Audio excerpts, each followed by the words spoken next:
देखिए, थोड़ा तो बुद्धिजीवी आप लोग भी हैं। इतना तो आप समझ सकते हैं कि सरकार के अंदर में रह करके जो कंप्लीट सरकार जो चुप्पी में है, उसमें से अगर कोई एक व्यक्ति अगर मतलब दबे शब्द में ही अगर कदम कदम पे भ्रष्टाचार हो रही है, गरीबों की पॉकेट तंगी से रो रही है, गरीबों की पॉकेट तंगी से रो रही है। देखिए, संभवी चौधरी को टिकट लेना था कहीं से भी, किसी भी पार्टी से। अब गठबंधन के किसी भी पार्टी से उनको टिकट मिल गया, ठीक। नमस्कार दोस्तों, मैं कमलेश कुमार और आप देख रहे हैं स्काई सवेरा न्यूज। अभी हमारी मौजूदगी फिर से बीपीएससी धरना स्थल गर्दनी बाग में है, जहां कि देख सकते हैं कि तमाम यहां पे छात्र बैठे हुए हैं और लगातार यहां से हटने का नाम ले रहे हैं। जिस तरह से खुशबू पाठक को और अमन जी को और रमांशु सर को जेल भेज दिया गया, लेकिन ये लोग फिर भी नहीं डरे और यहाँ पे बैठे हुए हैं और री एग्जाम की मांगों के लेकर यहाँ पे लगातार बैठे हुए हैं। तो इनसे बातें करेंगे कि यह किस तरह से यहाँ पे, क्या अभी भी इनको लगता है कि सरकार इनकी बातों को सुनेगी, और री एग्जाम के जो रद्द को लेकर के ये बैठे हुए हैं, इनको री एग्जाम का फैसला जो है कोर्ट में भी चल रहा है, तो इनके पक्ष में आएगा या नहीं आएगा, और इनको क्या, और भी कुछ बातें करेंगे। आपको क्या लगता है, जिस तरह से आप लोग लगातार री एग्जाम को रद्द को लेकर के बैठे हुए हैं, तो आपको डर नहीं लगा कि खुशबू पाठक, अमन जी की तरह, रमांशु सर की तरह आप लोग को भी जेल भेज दिया जाएगा? लग रहा था स्टार्टिंग का 15 दिन तो बहुत ज़्यादा डर लग रहा था, लेकिन अब कतई डर नहीं है। अब कारण क्या है कि अब वही बात है कि जिस चीज़ से जितना डराओगे, धीरे धीरे आदमी उस चीज़ से निर्भीक हो जाता है। हम लोग कंप्लीट निर्भीक हो चुके हैं। कहीं भी मोबिलाइज करते हैं तो खुलेआम मोबिलाइज करते हैं। कारण क्या है? अरे यार, हमारे संविधान में लिखा है, हमारे फंडामेंटल राइट में लिखा है कि हम लोग कहीं भी जा सकते हैं, कहीं भी आ सकते हैं, ठीक है, लेकिन पीसफुली तरीके से, वो भी हथियार बंद तरीके से। हथियार बंद नहीं होना चाहिए। तो ये तो हमारा फंडामेंटल राइट है। और रही बात ये, तो फिर अमन जी को, और रही बात ये कि बार बार ये बोल करके कि ये प्रतिबंधित क्षेत्र है, तो बस माननीय से जो भी माननीय ये सवाल उठा देते हैं कि प्रतिबंधित क्षेत्र है, तो उससे बस पूछना चाहेंगे कि पहले ये जाहिर कीजिए कि प्रतिबंधित क्षेत्र है कौन कौन। जहां जा रहे हैं लाठी मार दे रहे हो, तो पहले तो प्रतिबंधित क्षेत्र बताओ, ठीक है। बाकी खुशबू, अमन और अमांशु सर और बाकी जो भी अन्य भाई हैं, वो सब एक तरह से क्या बोले, एक छोटा सा 100 पीस नमूना की तरह है, ठीक है। और मेन जो असल डिटेंशन हुआ है ना, वो रात भर मतलब जो भाई सब है सब वहां पे रहा है। मनीष को जो इतना बुरी तरह से ये लोग मतलब कि प्रताड़ित किया है, स्टार्टिंग बापू सवाल परीक्षा से लेकर के, और अभी हाल फिलहाल में उनको जेल मिला है। इतना दिन का टाइम टेन्योर वो लड़का जेल में बिताया है, कितना मानसिक प्रताड़ना हुआ होगा। और बल्कि असल में इस सत्याग्रह का हीरो वो है। अच्छा, जिस तरह से चिराग पासवान कहते हैं कि हम युवाओं का नेता हैं और बिहार का युवा आइकन बने हुए हैं, कहते हैं बिहार फर्स्ट या बिहारी फर्स्ट की बातें करते हैं, तो आपको क्या लगता है? वो बार बार कह रहे हैं कि हम यहाँ आवाज उठा रहे हैं, वहाँ आवाज उठा रहे हैं, लेकिन आज तक गर्दनी बाग धरना स्थल पर आप लोग के समक्ष, आप लोग के बीच नहीं आ रहा है। तो आपको क्या लगता है कि बस वो टहलावा कर रहे, टरा रहे हैं, या भरम में डाल रहे हैं खाली आप लोग, या आवाजें भी उठा रहे हैं आप लोग को लेकर के? देखिए, थोड़ा तो बुद्धिजीवी आप लोग भी हैं।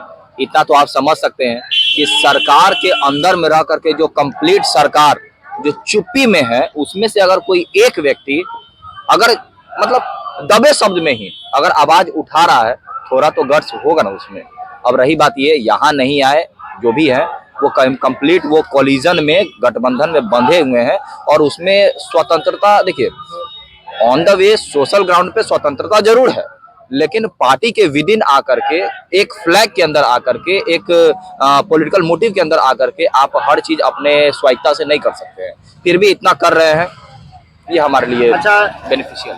चिराग पासवान का कहना है हम री एग्जाम के पक्ष में है, री एग्जाम के पक्षधर हैं। वही अशोक चौधरी के बेटी कहती हैं, संभवी चौधरी। तो आपको क्या लगता है कि दोनों में, या दोनों उसी एक ही पार्टी के आती है उम्मीदवार हैं? चिराग पासवान के ही अंदर आते हैं संभवी चौधरी, लेकिन दोनों का मेल मिलाव सही नहीं लग रहा आप लोग के प्रति। देखिए, संभवी चौधरी को टिकट लेना था कहीं से भी, किसी भी पार्टी से। अब गठबंधन के किसी भी पार्टी से उनको टिकट मिल गया, ठीक है। भले जदयू से ना मिले तो ये लोक जनशक्ति पार्टी रामविलास से मिल गया, ठीक है। और वैसे भी उनको क्या मतलब एक्सपीरियंस है, हम बस यही जानना चाहेंगे, क्या एक्सपीरियंस है? क्या कभी ग्राउंड पे आकर के कोई चीज़ देखी है, मुआयना की है ढंग से, ठीक है। अरे यहाँ पे आज के डेट में जो एसडीएम और डीएसपी जो होगा ना, वो ग्राउंड पे रहता है, ग्राउंड का रियलिटी देखता है। भले वो लोग गाड़ी में घूमे, लेकिन फिर भी ग्राउंड का रियलिटी जान रहा है, ठीक है। अरे हम लोग एज अ नॉर्मल छात्र की बात कर रहे हैं, 2 महीना रुके हैं ना, 2 महीना मतलब बीपीएससी 17वीं तो एक छोटा सा एक और मुद्दा बन के रह गया, लेकिन असल में बिहार में इतना मुद्दा है। अरे यहाँ पे लगभग लगभग 7-8 तो मतलब धरना प्रदर्शन वाले आए और गौर करना चाहेंगे, एक दिवसीय महाधरना प्रदर्शन करके चले गए। अब उनको ये नहीं पता है कि सरकार यहाँ 2 महीना में नहीं सुन रही है तो आपका एक दिन का कौन सा वैल्यू देने वाली है। ठीक है, तो बस ये है कि मुद्दा बहुत सारा है। मैडम पहले ग्राउंड पे उतरिए और सबसे बड़ी बात, बीपीएससी अभ्यर्थी को तौलना बंद कीजिए। आप जो बार बार कह रही हैं कि वहाँ जो अभ्यर्थी बैठे हुए हैं उसके चलते जो एग्जामिनेशन हुआ 3.5 लाख 3 लाख का, उसको हम क्वेश नहीं करवा सकते हैं, ये सरासर बेवकूफ़ी है। इसका रिसोर्स कौन देगा? तो मैडम एक बात बताइएगा, इतना सरासर बेवकूफ़ी वाला बयान, रिसोर्स का किस बात का कमी है? 125 रुपया लेकर के यूपी पीसीएस एग्जाम करा दे रहा है, आप 700 रुपया लिवा रही हैं। आपका आयोग मतलब कहीं ना कहीं सरकार के अंदर में जो है वो साठ गांठ के तौर पे या जो कहिए स्वतंत्र निकाय ही सही 700 रुपया ले रहा है। आपके पास पैसा नहीं बच रहा है क्या? एक प्रीलिम्स चला गया, आपके पास पैसा घट गया, पैसा घट गया। और वो छोड़िए, अगर एक अभ्यर्थी अगर मतलब सीडीपीओ का फॉर्म भरता है, पीओ वगैरह का फॉर्म भरता है तो 700 700 और 700 मतलब समझिएगा कि 700 के मल्टीपल में देना पड़ रहा है उस एक व्यक्ति के लिए। और रिजल्ट जारी क्या हो रहा है? रिजल्ट जारी हो रहा है एक ही एग्जाम के कट ऑफ के माध्यम से, तो क्या उसका पैसा तो फार्म में गया? मतलब आपको क्या बोले, 700 रुपया 1400 रुपया 2100 रुपया लेकर के भी 2000 के करीबन लेकर के भी पैसा सच में नहीं है, रिसोर्स का कमी है। मतलब सच में हंसी और लज्जा वाली बात यह है कि नहीं? तो बिना रियलिटी को जाने हुए एक नेता पद, एक विधायक पद पे बैठ करके इतना निंदनीय बात करने के लिए शर्म आनी चाहिए, शर्म आनी चाहिए। और सबसे बड़ी बात, नेता है ना किसके लिए है? जनता के लिए है ना।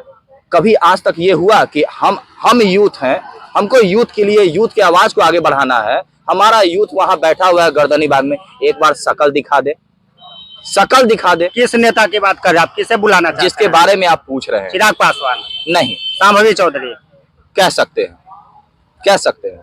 थोड़ा बुद्धिजीवी लोग हैं, आप समझ रहे हैं किनकी बात कर रहे हैं। ठीक है, स्पून फीडिंग है, नेपोटिज्म में, स्पून फीडिंग में चाहे जहां से आप टिकट ले लीजिए, लेकिन ग्राउंड रियलिटी ये है, जब तक आप ग्राउंड पे नहीं उतरिएगा समस्या को आप देख ही नहीं सकते। और बिना देखे हुए बयानबाजी करने वाले, जो कहता है ना बिहारी के एक वर्ड में, फूहर लोग, ठीक है, ऐसे फूहर लोग को हम लोग कतई तवज्जो नहीं देते हैं।